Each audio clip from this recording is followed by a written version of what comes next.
თბილისში ინტენსიური თოვის შედეგად გამოწვეულ პრობლემებს ამ დრომდე ებრძვიან რეკორდული ნალექი თოვლის სახით, რომელიც დედაქალაქში ბოლოს 1993 წელს დაფიქსირდა გამოწვევად იქცა. მიუხედავად იმისა, რომ ცენტრალური გზები გაწმენდილია და ამ ეტაპზე მეორე ხარისხოვანი გზები იწმინდება მოსახლეობისთვის, ისევ პრობლემას წარმოადგენს მოყინულ ტროტუარებზე, კორპუსების ეზოებსა და ჩიხებში გადაადგილება. ქვეითთა სავალ ნაწილზე არსებული ლიპყინული, რომელიც თითოეული ადამიანისთვის საფრთხეს წარმოადგენს, აქტიური განხილვის თემაა სოციალურ ქსელში. მაშინ, როდესაც საზოგადოების ერთი ნაწილი მხოლოდ მერიის პასუხისმგებლობაზე მიანიშნებს, მეორე ნაწილი გამოსავალს შიდა გზების გაწმენდის პროცესში მოქალაქეებისა და კერძო სექტორის ჩართულობაში ხედავს. ვის როგორ ესმის სამოქალაქო პასუხისმგებლობა, ნახეთ მარიამ აფსიაურის სიუჟეტი.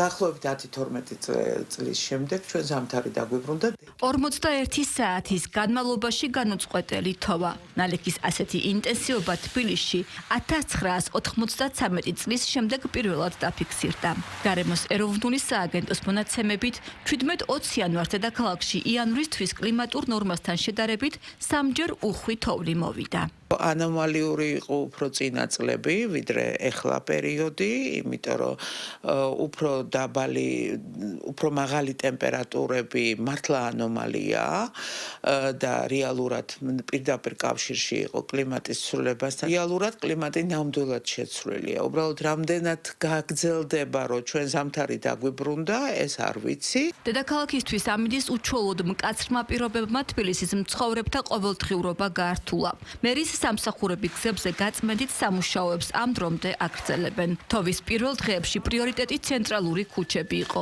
განსაკუთრებით გართულდა შემოერთებული ტერიტორიების გაწმენდა, სადაც თოვლი კიდევ უფრო უხვი იყო. ამ დროისთვის ცენტრალური გზები სრულად გაწმენდილია, თუმცა კვლავ რჩება ადგილები, სადაც ლიპყინულის გამო გადაადგილება ჭირს.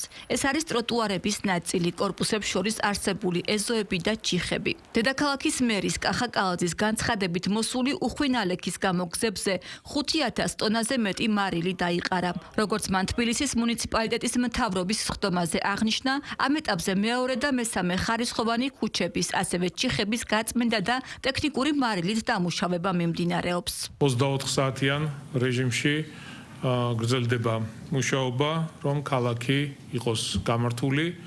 პირველი რაც გაკეთდა ეს იყო ცენტრალური ქუჩებისა და გამზირების გაწმენდითი სამუშაოები, არანაირი შეფერხება არ ყოფილა, საზოგადოებრივი ტრანსპორტი თავისუფლად გადაადგილდებოდა და ბოლო 2 დღეა დაიწყო მუშაობა უკვე პატარა ქუჩებზე, ჩიხების დამუშავება, გაწმენდითი სამუშაოები და ასე შემდეგ. როგორც დედაქალაქის მერმა დაგვავალა, ცოცხალი ძალა იქნება გამოსული, დაიწყებენ ტროტუარების დასუფთავებას, მარილით დამუშავებას, გაცილებით უფრო დიდი მასშტაბებით, ვიდრე აქამდე იყო, რადგან აქამდე პრიორიტეტში სხვა მიმართულებით ჰქონდა, ახლა უკვე ტროტუარებს ავიღებთ. უხვი ნალექის გამო სოციალურ ქსელებში აქტიურად განიხილება საკითხი, თუ როგორ უნდა მოგვარდეს მსგავსი კლიმატური პირობების დროს გზებზე შექმნილი პრობლემები. მოსახლეობის ნაწილი მერის სამსახურების გარდა საზოგადოების პასუხისმგებლობაზეც საუბრობს.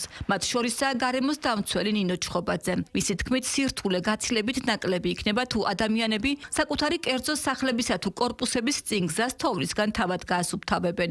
ამ რეკომენდაციით მიმართავს ჩხობაძე კერძო სექტორის წარმომადგენლებსაც. მარტო მეზოვეების იმედზე ყოფნა და თვითონ მოსახლეობა რო ხელს არ ანძრევს და არაფერს არ აკეთებს, თუნდაც კერძო სახლებთან მიმართებაში, ეს ნამდვილად ჩანს. მნიშვნელოვანია, რომ ეს კულტურა ისევ დაბრუნდეს საქართველოში, რომ საკუთარ არეალში უნდა დავასუფთავოთ და ვიღაცას არ უნდა ველოდოთ. ყველაზე დაბალ ნიშნულზეა ჩვენთან მოსახლეობის ჩართულობა და ასევე მიიღება იმ ფაქტის და რეალობის, რომ საკუთარი ეზოს სახლის წინ შესასვლელი ყველა შეუძლია თავად დაასუფთავონ. ბევრ ევროპულ ქვეყანაში არსებობს კანონმდებლობა, რომელიც ავალდებულობს მას და თუ მას არ დაასუფთავებენ, სოლიდური ჯარიმებიც არის გათვალისწინებული.